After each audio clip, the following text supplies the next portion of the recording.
in-person services at all? We've just started having it both, but a lot of our folks don't come. We have a lot of older folks and people with some compromised immune systems, so they stay home, and I support them in that. Of course. All right, so I think we are live. I'm just going to double check really quick so that we don't have any complications. We've had some complications recently, so just have to make sure that we're all good to start. All right.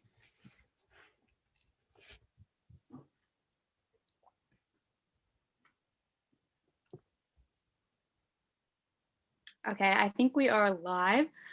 So give me 1 second to it's still uploading, but it's going as planned. So all right, we're good to start. Good evening, everyone. For those of you watching at home who don't know me, my name is Mallory Murphy, and I'm the Executive Director of Generation Activism. The goal of Generation Activism, called GENACT most of the time for anyone who doesn't know, is to educate people who are too young to vote about issues that they care about, because we strongly believe that no matter your age, nobody is too young to care. I, along with my co-host Mallory Holloway, am so excited to welcome Reverend Charles Lane Cowen to the meeting. I can speak for all of us when I say that we are very excited to have this conversation with Reverend Charles tonight. We have some very interesting questions prepared, and this should be a great conversation. For those of you at home who aren't aware of the focus of our conversation tonight, we will be talking about the controversial relationship between church and state. So I'll let Reverend Charles introduce himself in a second, but I'd just like to make it clear from the start that everyone here is completely respectful and welcoming of each other. Everyone here is respectful of all religions and etc. We are completely a welcoming and safe environment, and we don't want anyone to feel out of place. So without further ado, Reverend Charles, would you like to introduce yourself? Yes, thank you so much. I am so excited to be here. I actually just was watching your chat with Senator McBride, who's a friend of mine. So I wanted to see if she gave any good answers that I could steal. My name is Charles Cowen. You can call me Charles. I am a priest in the Episcopal Church. If you're not familiar with the Episcopal Church, we're part of the Worldwide Anglican Communion. And so that means that we come from the Church of England. But when the American Revolution happened, we didn't want to be Church of England anymore because of all that. So now we're Episcopalians, which is a fun word. My pronouns are he, him, and I will just reiterate what Mallory said, that yes, I am a Christian. I'm a priest in the Christian faith. I'm very proud of that. And some of my favorite work I get to do is partnering with people of other faiths or of no faith. So I just love hearing people's stories. So I realize this little piece of plastic I wear can be intimidating or triggering for some folks. And I hope I can demonstrate to you that I really, truly just love everybody. And I'm so, so excited to be here. Thank you so much. We're so excited to have you. So I will pass it to Krista to start us off, and just to all my members, please, when you're finished, pass it to the next person who will be asking the question. So go ahead, Krista. How did you become a priest, and what was the process like? Krista, Mallory told me I can only have an hour here, so I have to give you the short version because novels could be written on this. If you went back and told 15 or 16-year-old Charles that he'd be a priest, he would laugh at you. When I was a teenager, you could not have paid me money to go to church. And so it's been a journey. I think my journey, it really began when I was little, certainly, but I think it was in high school that it started taking root, because I was a theater kid, and I ended up working as a professional actor and director for about a decade before I went on to be a priest. And what I learned, I grew up in a very small, very conservative town in Central Texas. And I had never really left Texas or been to a lot of places. And what I learned in the theater was I got to try on life. And so I got to pretend to be all these different people. And so I think there was exactly one Jewish family in our town. But for our one-act play one year, we did the Diary of Anne Frank. And so I started learning about Judaism, and I started imagining what would it be like to be a Jew living under Hitler's reign of terror. I can't know that personally, but I could imagine. And as I started imagining that, I realized that everybody has a story. And so I wanted to be somebody who told that story. And I went into the theater thinking, I'm going to change the world, because if we just tell each other stories, we'll quit hating each other. Unfortunately, that's not exactly true, because we're telling stories and there's still a lot of ugliness. I ended up at a Roman Catholic university. I grew up Southern Baptist. I ended up at a Roman Catholic university where I started learning about liturgy and music and intellectual tradition, learning that you can question things that you read in the Bible and religion. And that stayed with me. I'll skip a lot of the story and say I ended up in Newport, Rhode Island, working as an actor, and I got really, really involved in an Episcopal church. It was a place where everyone was welcomed. And when I say everyone, I mean everyone. One of my best friends in the church was a guy who was uber conservative, and I'm very, very liberal, and we were best friends, and we disagreed on everything. But we just agreed that we would love each other. And like one night we kind of got into a yelling debate, and when it was over, he goes, "Can I give you a hug now?" I was like, "Yeah." That's all we do. And it's not, we're going to agree on that. We just kept talking about it. And so it was really my mentor there. I went and asked her if I could teach a Sunday school class. And she said, "Charles, I think God's calling you to the priesthood." And I almost threw up on her. I had that kind of a reaction. I was like, oh, no. I'm not very religious. I just come to church a lot and want to love people. And she goes, that's actually what religion is. And so it is a long process. I mean, you have to go through committees that discern with you. It can't just be an individual's choice. A community has to uplift you in that. I went and got a master's degree. It's a 3-year program. I have a master's of divinity, which is what most Episcopal priests have. So I went to Seminary of the Southwest in Austin, Texas. You have to go through psychological evaluations, and the Episcopal Church loves a committee, many committees. And then it got me to that day. My background is not real because my closet doors are ugly. But this is a picture from the day I was ordained. So that's why I said it. So I hope that answered your question, Krista.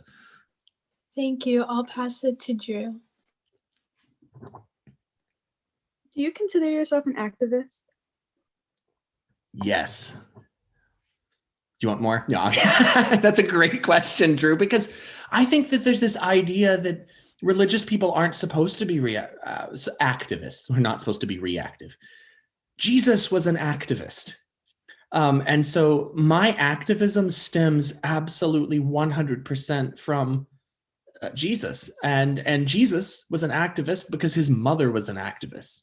When Mary found that she was pregnant with Jesus, she went to her cousin Elizabeth and she sings this song. And if you aren't somebody who reads the Bible, go look up the Song of Mary. It's in Luke. And Mary sings this song and she says, "My soul doth magnify the Lord."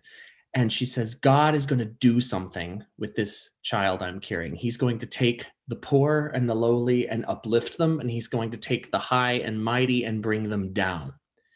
It's all about taking the order of this world where the wealthy and powerful are up here and the poor and the destitute are down here, and flip it. And Mary didn't just make that up. She pulled it from her Jewish roots. Hannah, who is the mother of Samuel, sings a similar song in 1 Samuel, if you're in the Bible. Elijah and Elisha, the prophets, went around finding people who were sick and healing them. The book of Leviticus, not my favorite book to quote always, but says when an alien resides in your land, you are to love them and accept them as one of your own. So I take the Bible in particular and the example of Jesus, and yes, I am an activist. I will always lend my voice to those who don't have voice.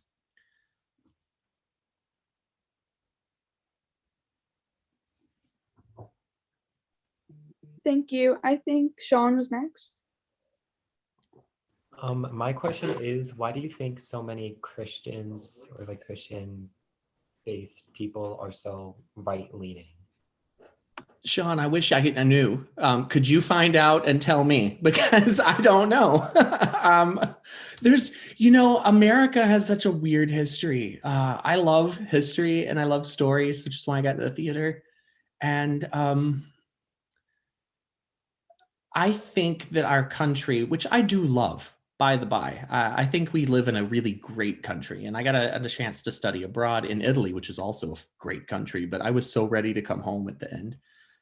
We were founded by a particular vein of folks in the Christian tradition that I think set some standards that God had given them this land, even though it was already occupied by some native peoples, and that God had given them power to enslave other peoples, which I don't see anywhere in the Bible that I can understand.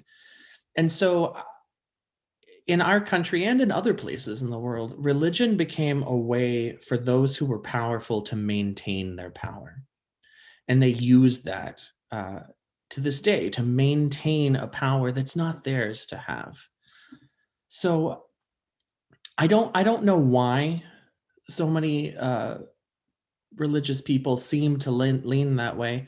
I also know that many Christians, Jews, Muslims, etc., lean in the other direction or are right in the middle.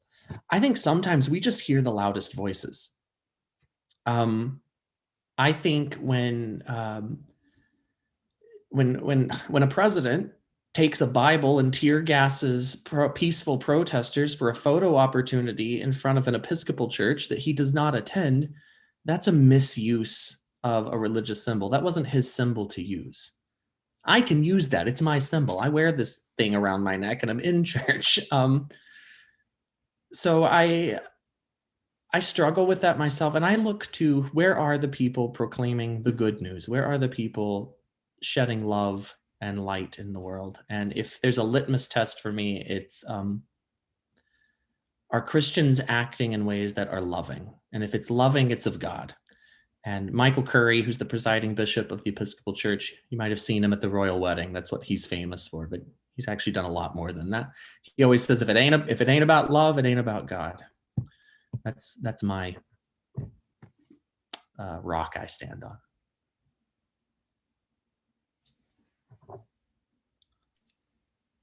I think Margaret's next. Hi, I'm Margaret. I'm the secretary of GENACT, and my question is, do you think religion should have a role in how people vote?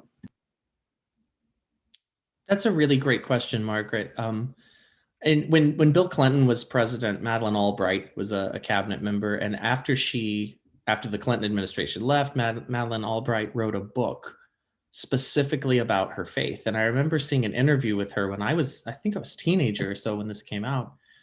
And she said, of course, being my religion informs how I vote. Of course, my religion informs every single decision I make.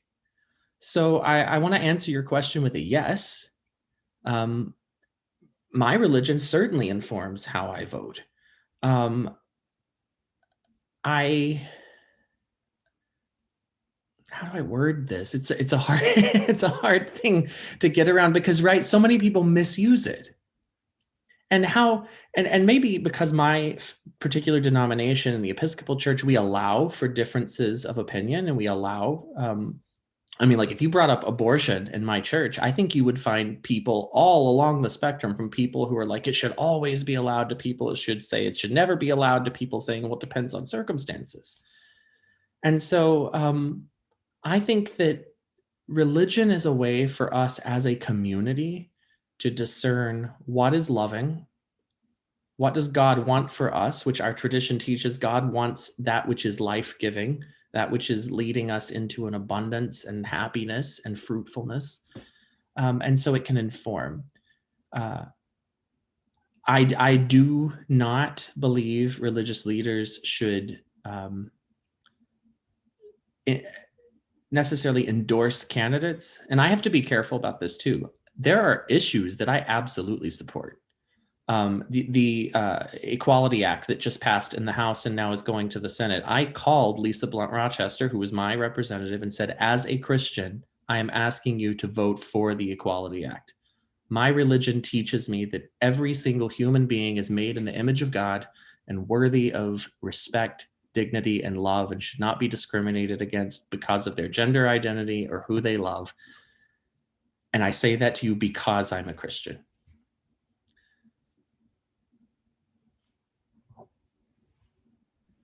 Thank you. That was really interesting. And I think I'm going to pass it off to Elsa. Hi. So I was wondering.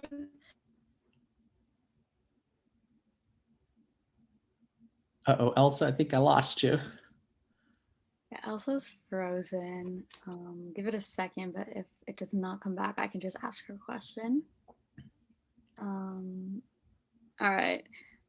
Sorry, Elsa, to take this away from you, but how often do you find that the church interferes with your personal political and social views? Elsa, that's a great question. I'm very fortunate that because of the church that I serve, very, very rarely does it get in my way. I do have to say, though, that's not true of all of my colleagues. That's not even true across the whole of the Episcopal Church. One of the things that I have to do as a priest is I take vows that I will be obedient to my bishop, that I will follow, in my case, it's a man, so follow his direction. I also take vows to uphold the doctrine, discipline, and worship of the Episcopal Church, which means I have to follow the laws that our church has. And so I do that willingly because my belief system is in line with my church.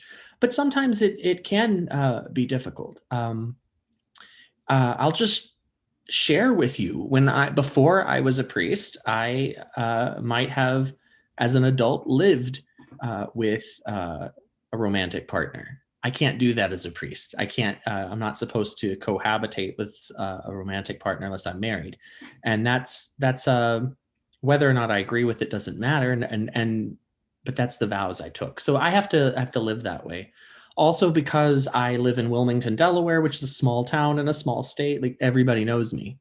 So like even if I'm not in my collar, if I'm in the car and somebody cuts me off and I shoot them the finger, they're going to be like, oh, don't go to that church. That priest is rude. So I do have to put myself in check. Not because I don't have freedoms, but because when people see me, I represent something bigger than myself. So in many ways, that's a good thing because it keeps me in check. And in many ways, it can be tricky because I am human and I will mess up. I will offend people or do things I shouldn't do. And when that happens, I apologize and hope they'll forgive me and trust that God will forgive me. But for the most part, the church lets me do what I want to do with my life so long as it's loving toward God and loving toward others and loving toward myself.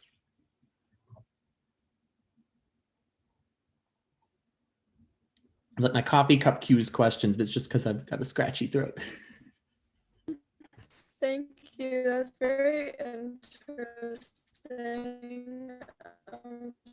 Sorry, broke up at first. I'm gonna pass it to Megan. Hi. So through COVID, I've like was an avid churchgoer pre-COVID, and now that COVID is like coming back, I still go to church. But during COVID, I found my like self kind of like being impacted religiously. So I was wondering if COVID impacted you religiously. Yes. I went to what day is it? It's Friday. Yesterday, I was in an all-day Zoom conference with other priests across the country. And the conference was called Post-Traumatic Pastoral Care. And so we were looking at the pandemic as a traumatic experience and how do we as clergy provide pastoral care for people who have experienced trauma in this pandemic. And what we spent 3/4 of the conference, it was a 6-hour conference, 3/4 of the time was talking about our trauma. Here's your big word for the day: theodicy. Theodicy is a field of theology that asks, if God is good, why do bad things happen? And no one has a great answer for it because God is a mystery. The book of Job, if you are Jewish or Christian, you may have read, is all about this. If God is good, why do bad things happen? I don't have an answer to that. what I lean into is when bad things happen and they do, God stays with us and God does not abandon us. And so I've struggled a lot in this pandemic because I've seen so much suffering. I've presided over funerals of people who have died and their families are devastated. They're devastated emotionally, financially. It's spiritually very, very hard for me to not be with the people of the church. So like, I imagine when you weren't going to church because of COVID, you probably missed the people you see there. Your pastor or priest or leaders feel the same way, or your rabbis. We love being with people, and that's affected me. So those are some of the negative ways. It's also, COVID has helped me in many positive ways spiritually. It's helped me let go of what I cannot control. It's helped remind me that I am not God. I cannot solve this pandemic on my own. It's helped me think about how I can love people better. I don't have my mask here, but like wearing a mask, I say a little prayer every time I put it on, because the mask is an outward and visible sign of how much I love you. I put it on not to protect myself, but to keep me from infecting someone else. So yeah, the pandemic's hit me good and bad, as I imagined it has for all of you. Thank you so much. I think something that like is really interesting is that they really don't talk about how religious people have been infected. So it was really interesting hearing your perspective. And with that being said, I pass it on to Yartzi. I probably just butchered your name, so I do apologize. I'm Dretzi. It's fine. So my question is, do you face any backlash, like combining politics and religion? Yes, I do. Thank you for the question. It's hard. I do. My family, I grew up Southern Baptist in Texas, and I love my family deeply. And most of my family are very, very conservative, and I am not. I love them and they love me, but we get into some heated debates. And when I pull the religion card, which you really shouldn't do with your family, maybe I shouldn't try to be their priest, but they're like, why do you think I'm not a good Christian because I think differently? And I say, no. In my own congregation, sometimes I do, but I'll give you an example though of something good, because I do think that there is more good in this world than not. And I think groups like this give me a lot of hope. There's a woman in, it's actually a husband and wife, but it was the wife I was talking to in my church. I had posted something online, and now I can't even remember what it was. I think it was something about the president, when President Trump was still in office, and he said something that I found extraordinarily offensive. And I posted something on Facebook about it, because that's what we old folks do. We still go to Facebook.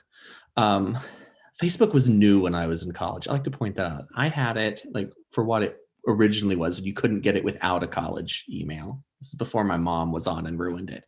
Hi, Mom. She's probably watching. But I posted this thing, and this parishioner called me, and I knew that she, I don't know if she was a Trump supporter or not, but I knew that she generally voted Republican. And she called me up and she said, Charles, this thing you posted upset me. And she said, I want to talk about it. And this was pre-COVID. So I said, absolutely. Let's you and I get a cup of coffee and talk. And I really applaud her, because she made the step. She was actually being the better model of Christian than I was. And I said, I want to hear what you have to say. And so she told me why she believed what she did. And because she and I have relationship, like I've baptized members of her family, we've gone to funerals together, we've laughed and cried together, and I know her as a human being.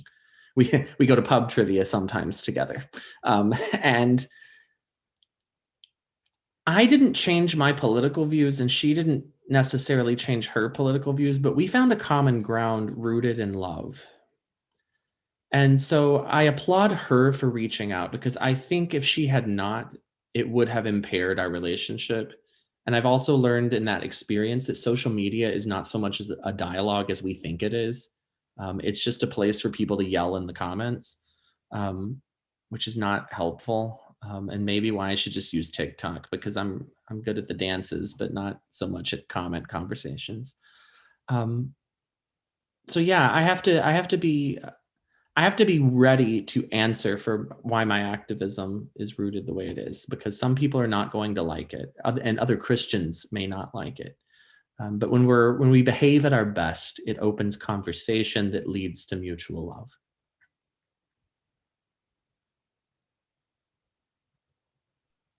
Thank you. I think Gabby's next.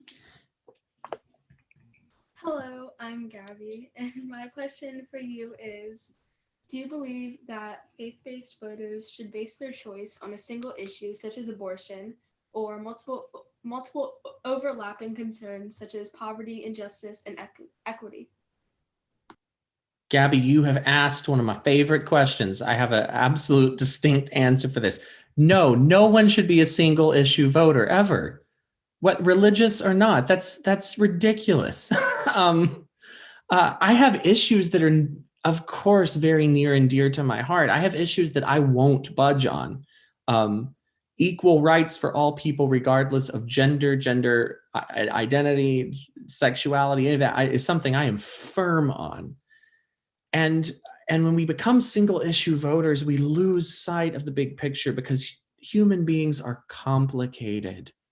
We are complicated. None of us has one issue. I mean, if your only issue in life is food, well, you still have to sleep and exercise and laugh and have fun. You can't live a full life with only food. And politics is the same way. If abortion is the only thing we're going to talk about, then we haven't moved. So abortion's a great topic to bring up, and people always think this is crazy when I'm like, let's talk about abortion. I'm a priest. I say we always have to start with common ground. Okay, what do people who are pro-choice or pro-life have in common? Everyone wants people to have full, abundant life. So those who are pro-choice would say a woman in a position in order to have a full, abundant life may be at an issue, or maybe at a point in her life where an abortion is the way that she can live that fully for reasons. And others would say, well, what about this child? It needs a full and abundant life. So let's start there. So if we think full, abundant lives are the issue at hand, what things could we put into place that would prevent abortions before?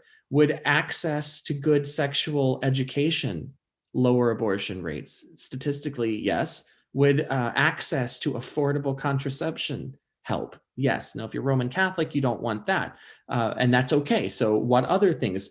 Would loving relationships, so could sexual relationships always be in the context of a loving, mutual, consensual partnering? That would lower abortion rates. Would alleviating poverty lower abortion rates? Yes. Oddly enough, statistics show access to abortion lowers abortion rates because people have the health care that they need. So that's not a single issue. So in talking abortion, we're going to talk about education, poverty, women's rights, health care, on and on and on. So no, there are no one issues.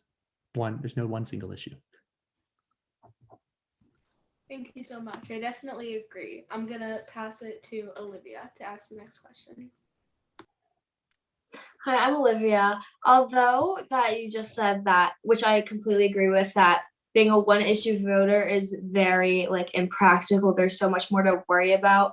If you had to choose one issue to vote on, which is most important to you, and do you believe that your faith has anything to do with your decision?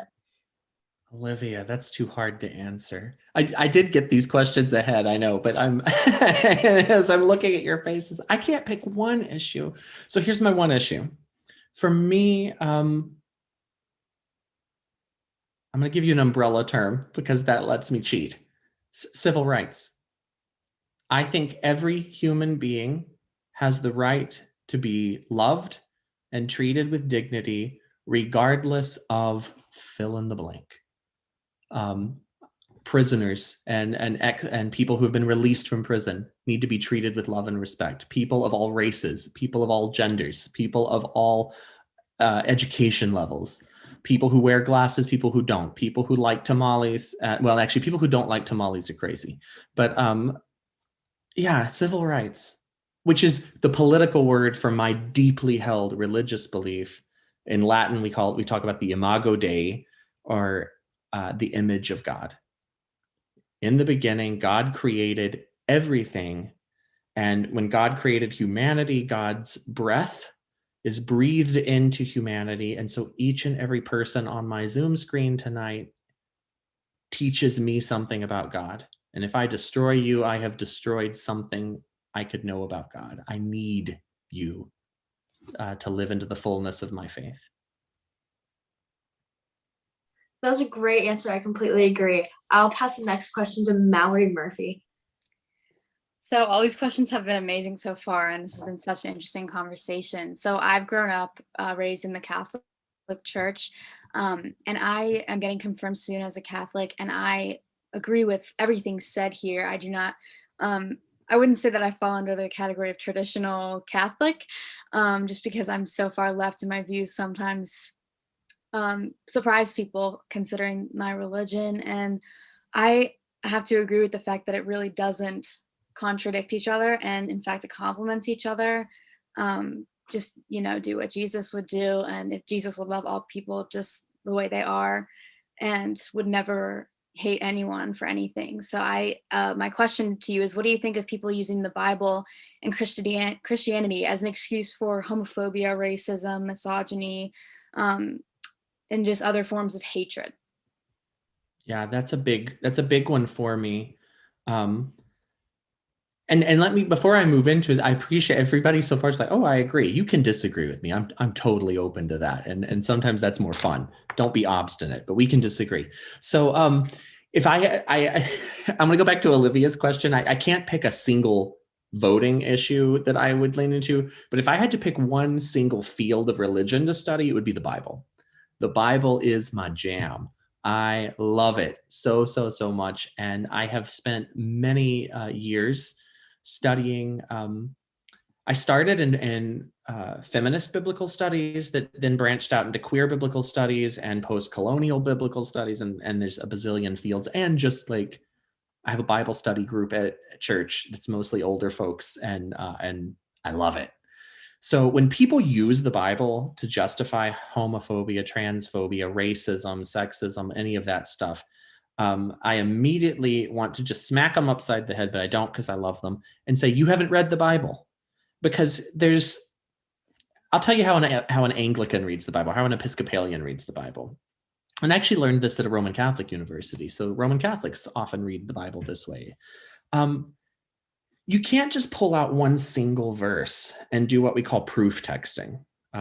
You can't just say, here's the one verse in this one book that says this, so you're a sinner.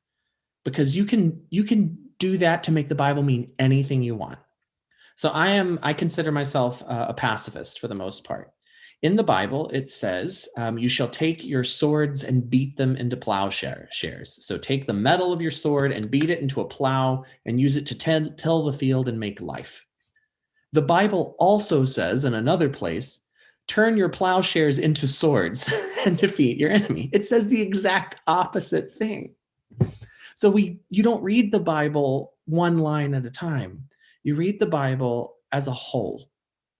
What is the overarching message of this Bible? Who was it written for? How were they interpreting it? Why was this written? So if you want to take the issue of homosexuality, the Bible actually has very little to nothing to say about it, because homosexuality in the way we understand it wasn't a concept of that world. And so when people want to talk about biblical marriage, Rachel and Leah were sister wives, and Solomon had hundreds of wives and concubines, because marriage in most of those contexts weren't about a loving relationship wherein people have a mutual affection and build a life. It was about political alliances and economic alliances. And while I certainly don't want to live into that today, I also don't condemn the people of the Bible for that. It's in its time. We have to kind of understand, what is it doing? And so for me, when we read the Bible, and even if I just take the Hebrew scriptures, which are the Jewish texts, I'll talk Jesus all day, every day, but even let's put him aside and just look at the Jewish scriptures of the Hebrew Bible. everything in it from the beginning is about the goodness of God. God makes the creation and says it is very good. Be fruitful and multiply. That doesn't just mean have lots of kids. It means have full, abundant lives that are rich. And sin comes into the picture, which are the things that separate us from God. So when humanity turns away from what is good and life-giving and start moving toward death and suffering, God calls us back to what is good and life-giving. And so again, is my action loving? Is it good and life-giving? Is it bringing joy? That's my sort of litmus test, for lack of a better word. Yeah, definitely. And I think that, something you said about how the Bible contradicts itself in many ways. I think you just have to remember that God didn't write the Bible himself, that it was human authors who interpreted it in different ways, who wrote the Bible. And, not all of them maybe had the exact right idea or even that there is a right idea. They just all had different ideas. So I think it's important to like really think about that when you're thinking about, and I think it kind of relates to the single issue voting people. It's like Christians that kind of use one verse to define their religion that end up using it as a form of hatred. So thank you for that answer. Natalie, actually, I remember Natalie got kicked out, but she had a question that I'll have Kate read. Yeah. Yeah, so her question was, there's a lot of history in the church of people being oppressed, and she was wondering, are there any misconceptions on the church values that she would like to speak about, and how those are misconceptions and why they aren't like true? I want to make sure I understand your question. Are there misconceptions other people have about the church? Yeah, I think that's Okay. what No, she was I think asking. she was actually asking, like, are there misconceptions that you want to kind of debunk, that you've heard About- people say, about the church? Oh, okay. Thank you. I think I'm with you. Yes. So it's it depends, right? So like if you asked me, what is your experience of church? I would say church is a place where people of all walks of life come together to give thanks to God for the common life we have, to learn from one another, and to grow as human beings. And so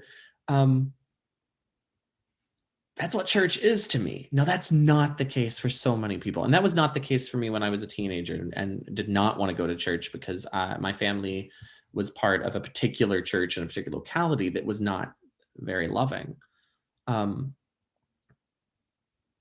I'll just share a somewhat personal story that might illustrate it better. I'm in an online group of folks who trying to put this without outing anybody's. It's a safe space for those of us who went through a fairly traumatic time to talk about our experiences. And it's been an incredible place of healing. And because I am a priest and so much of my life is rooted in Christianity, I shared in that group a video that I had made of the Stations of the Cross, which is if you're Catholic, you certainly know what that is, or the Via Crucis. I have a Spanish congregation, so I pray it in Spanish more than English, which is strange that that's what's in my head. But I shared it with this group and I said, in my tradition, I respect all of your traditions or lack thereof, but in my tradition, the cross is this ugly thing. It was a symbol of death. It was a symbol of shame. It was a way to oppress people. It was the way a Roman Empire oppressed and occupied territory. And God took that instrument of torture and shame and turned it into an instrument of life. And so when you in your life experience hardships and suffering, God sees that suffering, God acknowledges that you are suffering, and God will journey with you to transform it. It's not that you have to suffer, but it's when that happens, God will transform it.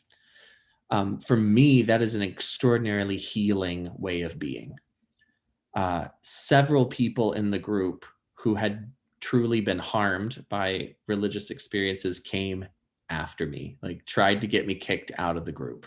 How dare you bring your religion here? How dare you accost us with this? How dare you try to evangelize? And so I apologized. I named their fear. I said, I hear that you have been hurt by the church.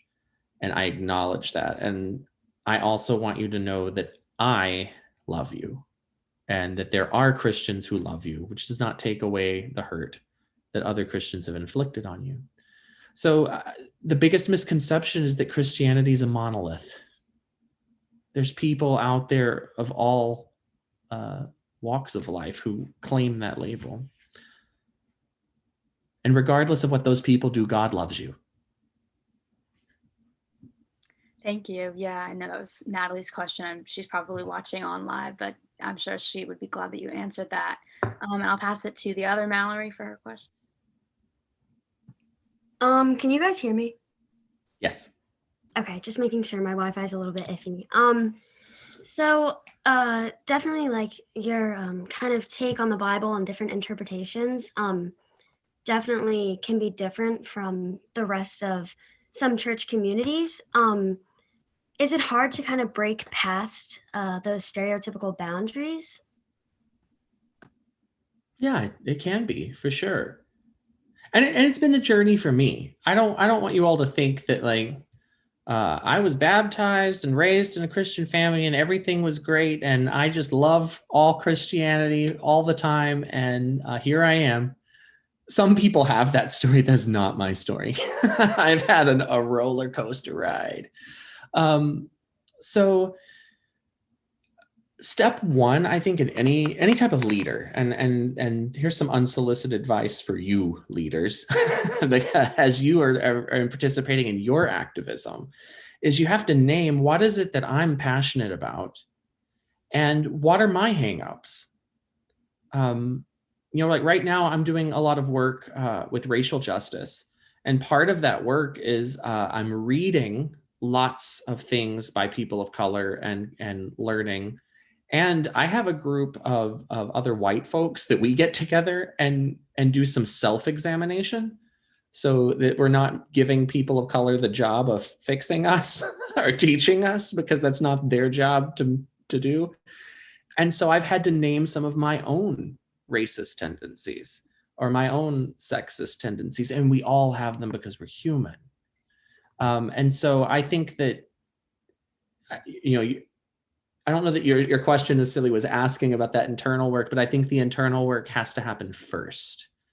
And then I can help others with misconceptions, because what I perceive as their misconception about religion might just be my blind spot.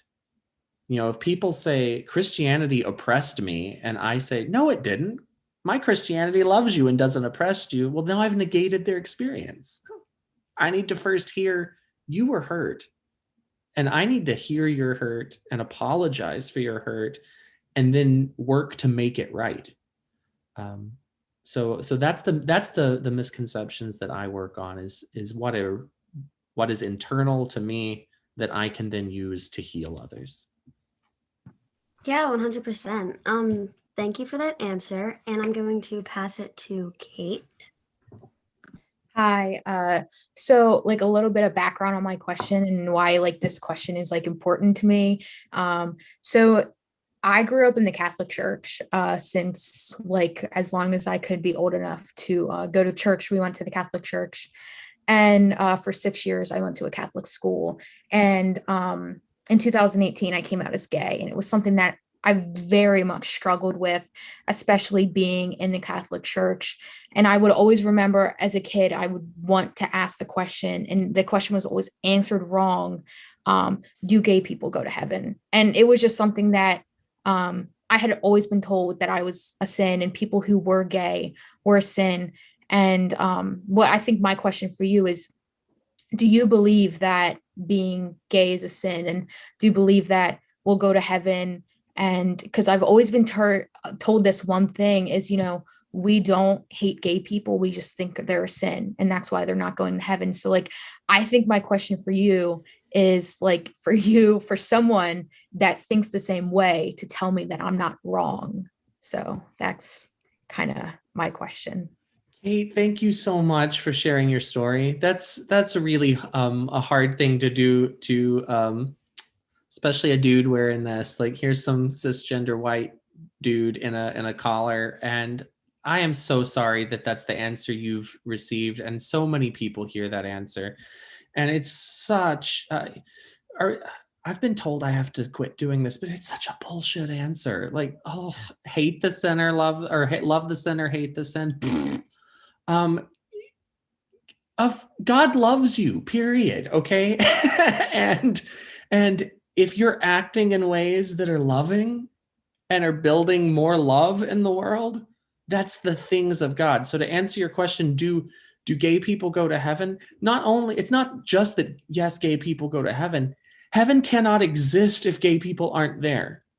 What is heaven? I think sometimes I tell my youth group, sometimes I work with them, I was like, life is not a board game. And if you get enough points, you go to heaven. And if you don't get enough points, you go to hell. That's not what it is. Jesus says, I come to establish the kingdom of God, or the reign of God. And in this reign, there is no more suffering or hate. Kate, you told me a story that you suffered because you had to come out and heard these things. And in God's kingdom, there is no suffering. And so for the kingdom to be realized, we need gay people to be there. We need trans people to be there. We need women and men and non-binary folks. And we need Republicans and Democrats. And we need all of these things. It's not just you get to go, it's you have to go, or we're incomplete. So one of my favorite bits, this isn't your question, but I'm gonna tell you anyway because it's too cool. One of my seminary professors, fairly conservative, theologically. I don't mean Republican, Democrat, fairly conservative, and one of his children came out as trans, and he didn't know what to do with that. And he said, "Well, I'm an academic and I'm a theologian, so I have to have a theology." And he took a sabbatical and studied trans theologies because he wanted to love his daughter. And one of the things that he taught me that's so beautiful is, why are we so stuck in binaries? Why do people have to be male or female, gay or straight, when that's not the case? And the proof texting, bad Bible, people always say male and female, God made them, so that's the end. Terrible theology. In the beginning, God separated the light from the dark. The most beautiful times of day are twilight and dusk and dawn. Those times that are neither darkness nor light, but both. God made the dry land and the and the ocean. I live in Delaware, where wetlands are some of the most beautiful places. Swamps can be beautiful. That's where Kermit the Frog's from, right? Places that are neither dry land nor sea. And so we need the multiplicity. We need the rainbow. There's a rainbow behind you, Kate. And I love that image because it's everything the eye can see. That's the kingdom of God. Wow, thank you so much. I've always struggled with that. As a kid, I heard of like gay and like being that, and the way they were talked about, and I had never heard it really in like a positive way until like I decided to find myself, and I came, and I went to like public school and I explored myself, and to like really like hear that like that's valid from you is like, I can't even tell you how much of like relief that gives me to hear it from someone, especially a priest. So thank you so much. Thank And you. I will be passing it off to Kaylee. So thank you so much. Hi, I'm Kaylee. So this isn't really a question. It's just, this is kind of my experience and I would like to share it with you if that's okay. Yes. So, please. okay. I'm someone who grew up in an extremely toxic Christian school system. I was taught things that if you're gay, to go to hell. Sorry, my thing just turned off. If you commit suicide, you go to hell. That all religions other than Christianity are not real, and anyone who thinks otherwise is damned to hell. And even that Jesus was white. Yes, it's absolutely crazy. And as a closeted bi girl in 7th grade, I was absolutely crushed when someone I trusted told everyone. It eventually even made its way to the teachers, and they definitely looked at me differently. They made me feel that everyone in the world was judging me and who I was. It took over 3 years for me to be able to accept myself and not care about other people's opinions. What I'm trying to say overall is that I am grateful for people like you People like you are like a breath of fresh air from all the negativity that has been put in my head for over 10 years. And even though I do not know you personally, I feel comfortable and safe talking with you. I truly wish that more people were like you. I truly, but thank you. Thank you for being accepting and loving instead of negative and judgmental. Though I am not Christian anymore, I feel that you are a true Christian, opposed to the negative stereotype. So thank you, and please continue doing your amazing work. Kaylee, thank you for sharing your story, and I appreciate you saying that the kind things about me. Let me reflect that back. Thank you. Thank you for telling your story and sharing it, because I need to hear that as a Christian leader. I need to hear that. And it's just, it's powerful.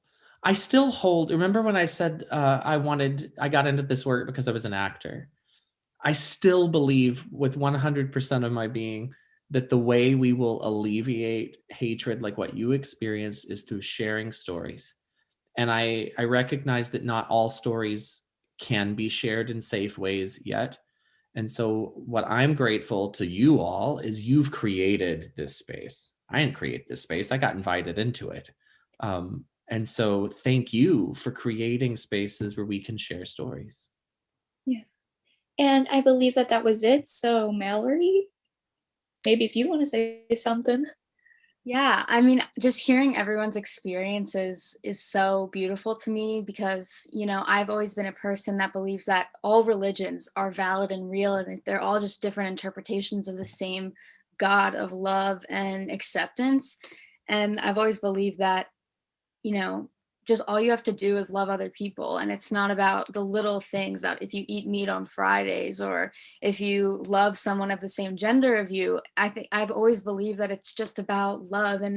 And, you know, I think that religion is such a beautiful thing. And also not having a religion is a beautiful thing. I think just whatever you have to find in yourself that gives you peace and makes you feel comfortable is what you have to do. So thank you so much for, I know you gave a lot of people here some relief tonight and some comfort. So that was really amazing. I'm going to ask one or two questions if it's okay from you, it's okay with you, from our audience members who are watching at home. The first one is, what fears did you have as a minister of faith during the pandemic? Oh God, I still have them. I'm fearful for the safety of my parishioners. I'm fearful for my own safety. When we have people in the church, as much as I want them there, I'm standing there with the little cracker I'm putting in people's mouths. Like I don't want to make them sick. I don't want them to make me sick. I'm very fearful. Fearful's not maybe the right word, but I'm nervous that Christianity really likes things to stay the same. We don't like change. And I can be guilty of that. People keep talking about, well, when we go back to normal, and I don't think there's any going back. I think there's only going forward. Maybe that's why I'm progressive. But I am nervous about what the future is going to hold. I'm excited because I think there's lots and lots of opportunity, but the church is changing dramatically. And it's changing in ways that I wasn't trained in. So I'm going to have to learn, and I'm going to have to learn alongside people like you who can teach me and journey with me, and we'll learn from one another. So those are some of my fears. Thank you so much. I think Megan wanted to say something. Hi, I'm like sobbed, but while you were speaking, it made me think of my little brother Justin, who passed away when I was really little. And I remember, just like Kate, I went to like CCD and stuff like that. Sorry. And my teacher always told me that if you didn't pray for people, that they wouldn't go to heaven. And I always thought that's what like happened to my brother, that he never went to heaven because I didn't really like pray for him because I didn't really know him at all. So thank you so much for like the comfort that you brought over me. And yeah, that's all I wanted to say. Thank you. Thank you for that. I don't know if this will be of help to you, but something that's been of help to me is early in the pandemic, a person in my church died of COVID, and I was very, very upset about it because he was fairly young to die. And in our liturgy, so liturgy is the prayers and things we do on Sunday. There's a point in the service where I say to the people, oh, my light went out. That's okay.